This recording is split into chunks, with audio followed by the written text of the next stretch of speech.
أعوذ بالله من الشيطان الرجيم بسم الله الرحمن الرحيم.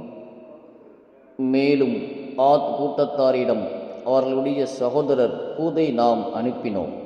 அவர் கூறினார், என் சமுதாயத்தாரே, அல்லாஹ்வுக்கு அடிபணியுங்கள். அவனைத் தவிர உங்களுக்கு வேறு இறைவன் இல்லை. எனவே நீங்கள் தவறான நடத்தையிலிருந்து விலகிக் கொள்ள மாட்டீர்களா? அவருடைய இக்கூற்றை ஏற்க மறுத்த அவரது சமுதாயத் தலைவர்கள், திண்ணமாக நீர் அறியாமையில் உழல்வதை நாங்கள் காண்கிறோம். மேலும் நீர் பொய்யராக இருப்பீரோ என்றும் நாங்கள் ஐயங்கொள்கிறோம் என்று பதில் கூறினார்கள். அதற்கு அவர் கூறினார், என் சமுதாயத்தாரே, நான் அறியாமையில் உழன்று கொண்டிருக்கவில்லை.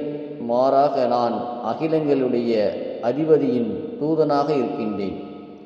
நான் என் அதிபதியின் தூதுச் செய்திகளை உங்களுக்கு எடுத்துரைக்கின்றேன். மேலும் நான் உங்களின் நம்பிக்கைக்குரிய நலம் விரும்பியாக இருக்கின்றேன்.